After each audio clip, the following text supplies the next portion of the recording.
Hello students, welcome to my YouTube channel. हम लोग बाल विकास के अंतर्गत आज बाल विकास की अवस्थाओं में बाल्यावस्था के बारे में अध्ययन करेंगे। इससे पहले हम लोग शैशवावस्था यानी इन्फेंसी स्टेज के बारे में अध्ययन कर चुके हैं। तो हमें पता है बाल्यावस्था बाल विकास की दूसरी प्रमुख अवस्था है। बाल्यावस्था की आयु 6 वर्ष से लेकर के 12 वर्ष की आयु तक मानी जाती है और बाल विकास की बाल्यावस्था का भी बालक के जीवन में बहुत महत्वपूर्ण स्थान है। इस अवस्था में बालक के जीवन में जो संस्कार, जो आदतें संचित हो जाती हैं, जो गुण विकसित हो जाते हैं, उनका असर जीवन पर्यंत रहता है। उनमें आगे की अवस्थाओं में परिवर्तन लाना बहुत कठिन होता है, आसान काम नहीं होता है। सबसे पहले तो बाल्यावस्था के बहुत से अन्य नाम भी हैं। बाल्यावस्था को अन्य नामों से भी जाना जाता है, तो हम लोग उनको जानेंगे क्योंकि इसके बारे में प्रश्न बहुत पूछे जाते हैं। हर जगह, हर कंपटीशन में पूछे जाते हैं, तो आपको बाल्यावस्था के अन्य नाम भी पता होने चाहिए। तो सबसे पहला नाम है प्रारंभिक विद्यालय आयु, एलिमेंट्री स्कूल एज। तो हम बाल्यावस्था को एलिमेंट्री स्कूल एज या प्रारंभिक विद्यालय की आयु कहते हैं, क्योंकि सामान्यतः बालक 6 वर्ष की आयु में ही विद्यालय जाना शुरू करता है। दूसरी चीज़ है बाल्यावस्था को हम स्फूर्ति या चुस्ती की आयु के नाम से भी जानते हैं, यानी इसको स्मार्ट एज भी कहते हैं। बालक बहुत एनर्जेटिक होता है, बालक बहुत चुस्त होता है, फुर्तीला होता है और एक्टिव रहता है इस एज में। इसलिए बाल्यावस्था का दूसरा नाम स्मार्ट एज या चुस्ती की आयु या फुर्ती की आयु भी है। तीसरा, इसको डर्टी एज भी बोलते हैं, गंदी आयु, क्योंकि बालक का ध्यान ज़्यादा खेलता है तो वो ज़्यादा गंदा भी होता है और साफ़ सफाई पर उतना नहीं जाता है। इसलिए बाल्यावस्था को हम डर्टी एज के नाम से भी जानते हैं। इसको गैंग एज भी कहते हैं। गैंग एज मतलब बालकों में सामूहिक भावना बहुत प्रबल होती है। बालक अकेले रहना पसंद नहीं करता है, बल्कि समूह में रह कर के समूह में साथ रहना, खेलना, समय बिताना ज़्यादा पसंद करता है। इसलिए बाल्यावस्था को हम गैंग एज या समूह की आयु के नाम से भी जानते हैं। इसको स्यूडो मैच्योरिटी एज भी कहते हैं। स्यूडो मैच्योरिटी एज भी कहते हैं और ये रास ने बोला था, ये रास का स्टेटमेंट है, यानी मिथ्या परिपक्वता की आयु। मिथ्या परिपक्वता क्यों कहते हैं? क्योंकि बालक मैच्योर होता नहीं है, मानसिक शक्तियाँ उतनी विकसित नहीं होती हैं जितना वो व्यवहार करता है। तो इसलिए इसको मिथ्या परिपक्वता की आयु भी कहते हैं। बालक आदर सम्मान पाने के लिए बिल्कुल परिपक्व व्यवहार करता प्रतीत होता है, करता है, लेकिन उसकी मानसिक क्षमताएं या शक्तियां उतनी विकसित नहीं होती हैं कि वो वास्तविक परिपक्व व्यवहार कर सके। तो ऐसी स्थिति में बाल्यावस्था को हम मिथ्या परिपक्वता की आयु या स्यूडो मैच्योरिटी एज के नाम से भी जानते हैं। इसको जीवन का अनोखा काल भी कहते हैं। जीवन का अनोखा काल यानी यूनिक पीरियड ऑफ लाइफ, और ये बोला था कार्ल व ब्रूस ने बोला था। तो ठीक है, संवेगों की दृष्टि से इसको संवेगात्मक विकास होता है। इस अवस्था में बालक अपने संवेगों पर नियंत्रण करना सीख लेता है। तो इस कारण से अगर सकारात्मक संवेग बालक में विकसित हों, पनपें, तो ये जीवन पर्यंत उसके काम आते हैं। तो संवेगात्मक विकास की दृष्टि से बाल्यावस्था को हम क्या बोलते हैं, जीवन का अनोखा काल यानी यूनिक पीरियड ऑफ लाइफ। इसको मूर्त चिंतन की अवस्था के नाम से भी जानते हैं। यानी बालक इसमें चिंतन करता है, कॉन्क्रीट थिंकिंग करता है, यानी मूर्त चिंतन। जब वस्तुएं सामने होती हैं, उसको वस्तु को देख करके उससे संबंधित चीज़ों के बारे में या वस्तुओं के बारे में ही चिंतन कर सकता है। वस्तु की अनुपस्थिति में वो चिंतन करने में समर्थ नहीं होता है। तो इसलिए ये याद रखने की बात है कि बाल्यावस्था को हम मूर्त चिंतन की अवस्था या एज ऑफ क्या बोलेंगे, कॉन्क्रीट थिंकिंग, मूर्त चिंतन। इसको उत्पाती अवस्था भी कहते हैं, ट्रेवल्सम एज। बालक इस एज में बहुत शैतानी करते हैं, बहुत लड़ाई झगड़ा करते हैं, तो चोट चपेट भी लगती रहती है। तो इसलिए इस एज को हम उत्पाती अवस्था, प्रॉब्लमेटिक एज कहते हैं, क्योंकि बालक इस अवस्था में बहुत उत्पात भी मचाते हैं। तो इसको हम ट्रबलसम एज या उत्पाती अवस्था के नाम से भी जानते हैं। इसको हम बता चुके हैं, यूनिक पीरियड ऑफ लाइफ भी कहते हैं। इस अवस्था में बालक वास्तविक जगत में प्रवेश करता है। शैशवावस्था में बालक अपने सेल्फ सेंटर्ड स्टेज में होता है, वो अपनी काल्पनिक दुनिया में होता है। वो अपनी वो चीज़ों के बारे में सोचता है, लेकिन वो अपने पॉइंट ऑफ व्यू से सोचता है, यानी उसकी सोच सेल्फ सेंटर्ड होती है, ईगो सेंट्रिक होता है, आत्म केंद्रित होता है। लेकिन बाल्यावस्था में बालक सेल्फ सेंटर्ड ना होकर के बाहर की दुनिया में, बाहर के लोगों के बारे में, दूसरे लोगों के बारे में भी सोचना शुरू कर देता है। यानी सामाजिक गुणों का विकास पर्याप्त होने लगता है बाल्यावस्था में। तो यानी अपनी दुनिया से निकलकर बालक शैशवावस्था से बाल्यावस्था में वास्तविक जगत में आ जाता है। तो इसको वास्तविक जगत की प्रवेश की अवस्था भी कहते हैं। इसको गोल्डन एज भी कहते हैं, सुनहरी अवस्था कहते हैं। तो ये याद रखना, सुनहरी अवस्था बाल्यावस्था, वास्तविक जगत के प्रवेश की अवस्था बाल्यावस्था। और इसको हम क्या कहते हैं, तो दो शब्द हैं, एक खेल की अवस्था और एक खिलौने की अवस्था। टॉय एज या खिलौने की अवस्था शैशवावस्था होती है, और खेल की अवस्था बाल्यावस्था है, ये याद रखना है। तो बाल्यावस्था में बालक 10 वर्ष की आयु तक ऐसा कोई बालक नहीं होता है जिसने ढेर सारे खेलों का आनंद ना लिया हो। तो इसीलिए बाल्यावस्था को हम खेल की आयु के नाम से भी जानते हैं। और संपूर्ण जीवन की आधारशिला किसको कहा जाता है, बाल्यावस्था को, यानी basis of total life, whole life, यह है चाइल्डहुड स्टेज या बाल्यावस्था। क्योंकि इस अवस्था में बालक में जो ज्ञान, आदतें, गुण और ये मानसिक गुण, सामाजिक गुण, संवेगात्मक गुण जितने वांछनीय ढंग से विकसित हो जाते हैं या इनको विकसित होने का अवसर मिलता है, ये बालक के जीवन पर्यंत काम आते हैं। और उसको इस अवस्था के बाद में अपने कार्य क्षेत्र में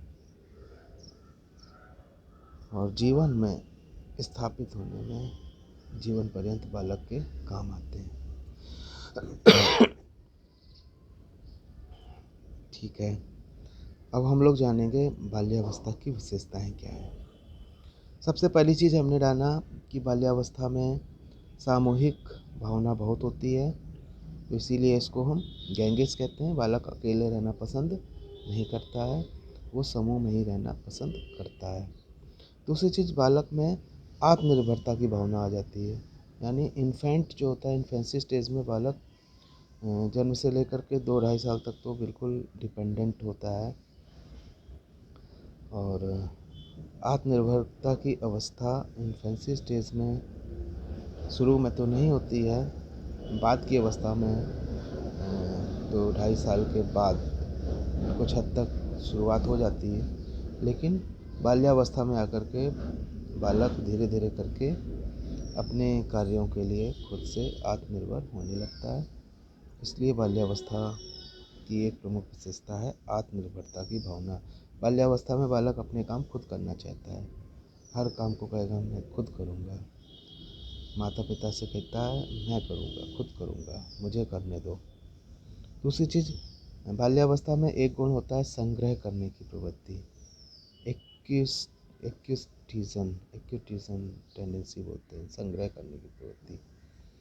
तो वो तरह की चीज़ों को इकट्ठा करना पसंद करता है, अपने साथ रखना। मतलब वो किसी को दिखाएगा कि हमने ये चीज़ इतनी इतनी इकट्ठी की है, तो उसमें संग्रह करने की प्रवृत्ति पाई जाती है। तो ये प्रमुख गुण है, याद रखना है। भ्रमण करने की प्रवृत्ति, यानी अनावश्यक रूप से घूमने की प्रवृत्ति भी बालक में पाई जाती है। बालकों को घूमना बहुत पसंद होता है।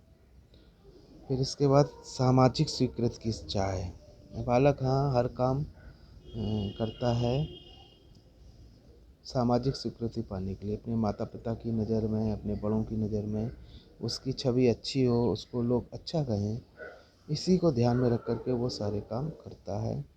वो डांट से, बुराई से, निंदा से बचना चाहता है, और वो अच्छाई के लिए, बड़ाई के लिए, मान के लिए, सम्मान के लिए ही सारी चीज़ें सोच के करता है। अगर इस समय हम सावधानीपूर्वक बालक के साथ व्यवहार करें तो बालक को हम अच्छाई की दिशा में उसमें गुणों को विकसित कर सकते हैं। अच्छा, बालक इस अवस्था में एक्सट्रोवर्ट हो जाता है। इन्फेंसी स्टेज में इंट्रोवर्ट होता है, अंतर्मुखी, अपनी दुनिया में रहता है, अपने में खोया रहता है। लेकिन बाल्यावस्था में बालक एक्सट्रोवर्ट हो जाता है, यानी बहिर्मुखी हो जाता है। यानी वो दूसरों में इंटरेस्ट लेने लगता है, दूसरों में रुचि लेने लगता है, दूसरों के साथ रहना, दूसरों के साथ खेलना, ये गुण विकसित हो जाते हैं बाल्यावस्था में। तो बहिर्मुखी जो व्यक्तित्व होता है वो बालक का बाल्यावस्था में हो जाता है। इसके बाद बालक में अच्छा, इसी अवस्था में सामाजिक गुणों का विकास या सामाजिकता का विकास सबसे तेज़ी से होता है, अधिकतम होता है। बालक रचनात्मक कार्यों में रुचि लेता है। रचनात्मक मतलब क्रिएटिव वर्क, उसको चीज़ों को सजाना, चीज़ों को जोड़कर कोई नई चीज़ बनाना, ये सब जो गुण होते हैं, ये काम करना उसको पसंद होता है। यानी क्रिएटिविटी का गुण या रचनात्मक गुण बाल्यावस्था में विकसित होते हैं, और ये बाल्यावस्था की पहचान है। हमें सावधानीपूर्वक ऐसी शिक्षा की व्यवस्था करनी चाहिए जिससे इस वांछनीय गुण का विकास बालक में हो सके। इसके अलावा बालक संवेगात्मक विकास की अवस्था से सर्वाधिक महत्वपूर्ण काल है बाल्यावस्था। यानी इमोशनली बालक यहाँ पर क्या हो जाता है, स्टेबल हो जाता है। इन्फेंसी स्टेज में बालक इमोशनली अनस्टेबल होता है, यानी संवेगात्मक रूप से अस्थिर होता है। बालक अपने संवेगों को उचित ढंग से भय, क्रोध, प्रेम का प्रदर्शन कर पाने में असमर्थ होता है। अपने संवेगों पर नियंत्रण स्थापित नहीं कर पाता इन्फेंसी स्टेज में। लेकिन बाल्यावस्था में बालक अपने संवेगों पर नियंत्रण करना सीख लेता है। वो अपने संवेगों को सही समय पर सही ढंग से प्रदर्शित करता है, और बालक को ये पता होता है कि सही समय पे आने पर वो किसी चीज़ की मांग करेगा, उसके लिए गुस्सा करेगा या रोएगा, तो उसकी नीड पूरी होगी, तो वो समय का इंतज़ार करता है। असमय किसी भी समय किसी भी जगह जो इन्फेंसी स्टेज में बालक रोने चिल्लाने लगता था अपनी नीड को पूरा करने के लिए, ये बात बाल्यावस्था में नहीं रहती है। बाल्यावस्था में बालक को अगर कह दिया जाए कि अभी शांत हो जाओ, बाद में तुम्हारी नीड पूरी करेंगे, सही समय पर करेंगे, तो बालक वहाँ पर मान जाता है। तो बाल्यावस्था में बालक अपने संवेगों पर नियंत्रण करना सीख देता है। तो इसमें इसीलिए संवेगात्मक विकास की दृष्टि से बाल्यावस्था को हम बाल्यावस्था को हम क्या कहते हैं, यूनिक पीरियड कहते हैं, यूनिक पीरियड ऑफ लाइफ कहते हैं, जीवन का अनोखा काल कहते हैं। अच्छा, एक चीज़ और है, बाल्यावस्था में सामाजिक गुणों का विकास होता है। तो बाल्यावस्था में बालक बालकों के साथ खेलना पसंद करते हैं और बालिकाएं बालिकाओं के साथ, यानी बॉयज़ के साथ खेलना पसंद करते हैं, गर्ल्स गर्ल्स के साथ।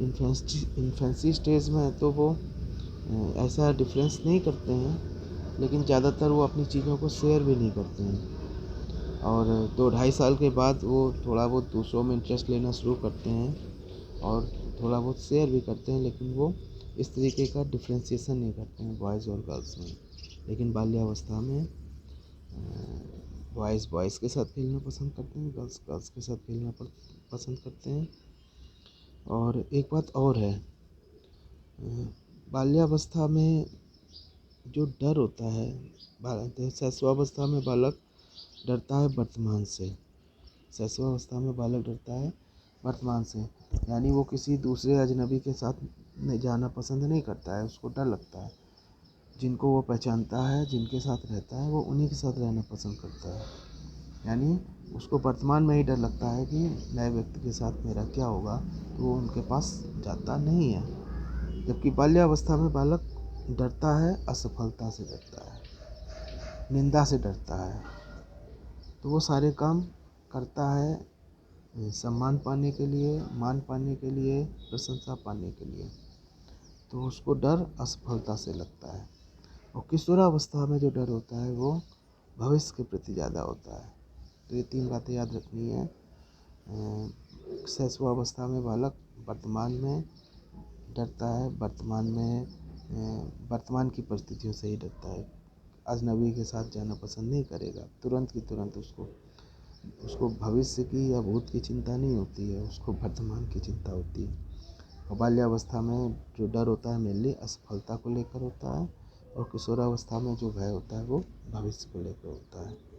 अच्छा, एक बात और है, बाल्यावस्था में शारीरिक विकास की गति शैशवावस्था की तुलना में काफ़ी कम हो जाती है, और कुछ गति 6 से 9 वर्ष की आयु में होती भी है, और 9 से 12 वर्ष की आयु में फिर ये गति रुक रुक सी जाती है, मतलब लगभग मंद हो जाती है, और लेकिन क्षमताओं में वृद्धि होने लगती है। तो ये इसीलिए इसको हम परिपाक की अवस्था कहते हैं। ऐसे ही मानसिक विकास की गति भी मंद हो जाती है, शैशवावस्था से काफ़ी कम रहती है, लेकिन मानसिक जो गुण होते हैं, मानसिक जो क्षमताएं हैं, उनमें वृद्धि होती रहती है, उनमें विकास होता रहता है। तो हमें ये जानना है, मतलब जो वृद्धि शैशवावस्था में हुई होती है, बाल्यावस्था में उतनी गति से तो वृद्धि नहीं होती है, लेकिन क्षमता में, गुणों में वृद्धि होती रहती है, यानी विकास यहाँ पर होता है। एक सेक्स प्रवृत्ति, जो काम प्रवृत्ति होती है बाल्यावस्था में, उसमें न्यूनता होती है। सेक्स प्रवृत्ति एक तो इन्फेंसी स्टेज में ज़्यादा होती है, और एक किशोरावस्था में ज़्यादा होती है, लेकिन बाल्यावस्था में ये शांत होती है, ये मंद होती है, इसमें न्यूनता होती है। इसके अलावा बाल्यावस्था में जिज्ञासा की प्रवृत्ति प्रबल होती है बाल्यावस्था में, लेकिन शैशवावस्था में भी जिज्ञासा की प्रवृत्ति होती है। शैशवावस्था में वो क्या से रिलेटेड क्वेश्चन ज़्यादा पूछता है, ये क्या है, ये क्या है, ये क्या है। लेकिन बाल्यावस्था में जो क्वेश्चन होते हैं वो और ज़्यादा होते हैं। वो पूछता है ये क्या के साथ पूछता है, ये क्यों है, ये कैसे है, यानी हाउ एंड वाई से रिलेटेड क्वेश्चन भी वो पूछते हैं।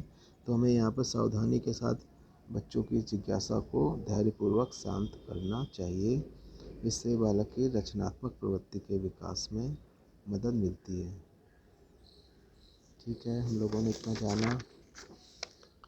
अच्छा, बाल्यावस्था में जो कुछ कथन हैं जो परीक्षाओं में बहुत पूछे जाते हैं, आपको ये कथन पता होने चाहिए। सबसे पहले कार्ल और ब्रूस ने बोला कि जो बाल्यावस्था है जीवन का अनोखा काल है। फिर रास ने क्या बोला, बाल्यावस्था मिथ्या परिपक्वता की अवस्था है। ये याद रखना है, मिथ्या परिपक्वता की अवस्था किसने बोला, रॉस ने। और जीवन का अनोखा काल किसने बोला बाल्यावस्था को, कार्ल व ब्रूस ने। किलपैट्रिक ने क्या बोला, बाल्यावस्था में प्रतिद्वंदात्मक सामाजिकरण का काल का है।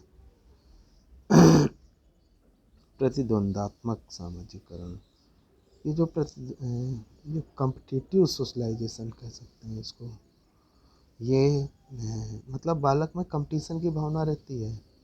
बालक दूसरे से आगे निकलना चाहता है और दूसरे से आगे, दूसरे से ज़्यादा सम्मान पाने के लिए, दूसरे से ज़्यादा आदर पाने के लिए अपने बड़ों से, तो वो उसमें कंपटीशन की भावना रहती है। वो ज़्यादा मेहनत करता है, ज़्यादा प्रयास करता है।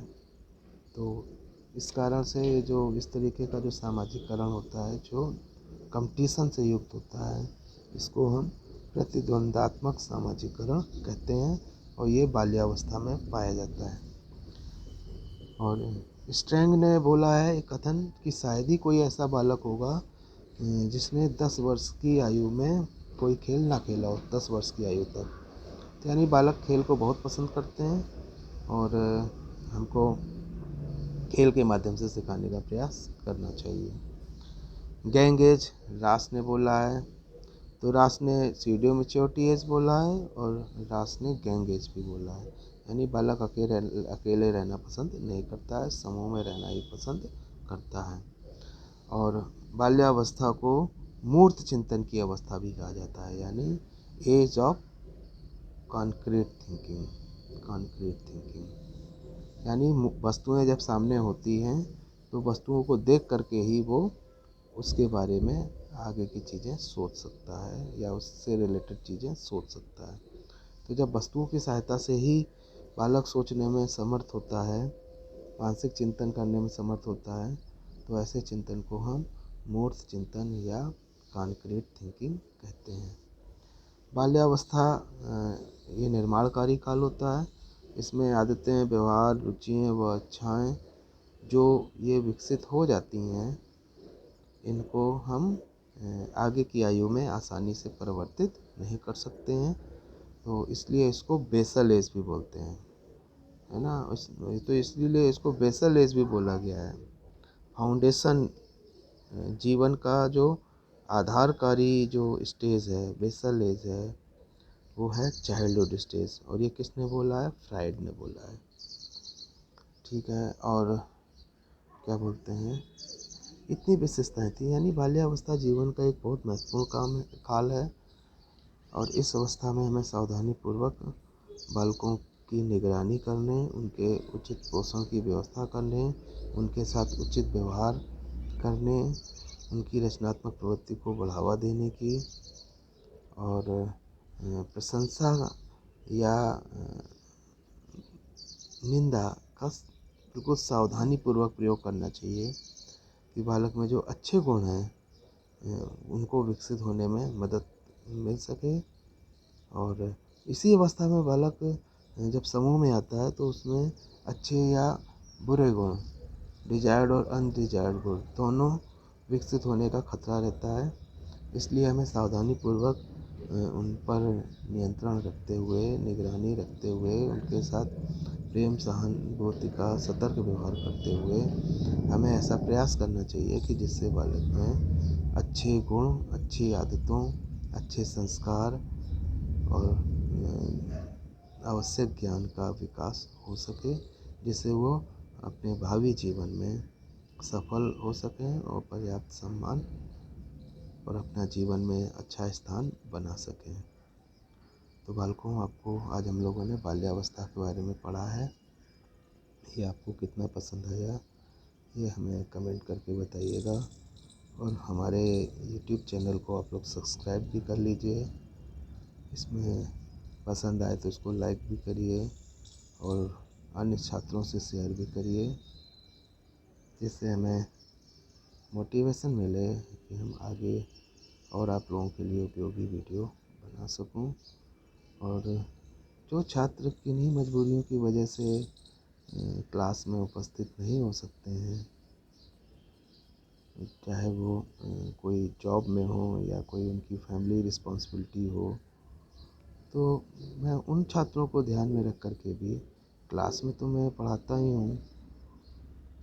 मैं चाहता हूँ जितने भी छात्र हैं जो भविष्य में शिक्षक बनना चाहते हैं, तो उनके लिए शिक्षा शास्त्र विषय से संबंधित उनकी जो भी परेशानियां हैं, उनको मैं ये ऑनलाइन मोड से वीडियो के माध्यम से कुछ उनकी परेशानियां कम करने में मैं सफल हो सकूं, इसके लिए मेरा प्रयास रहता है।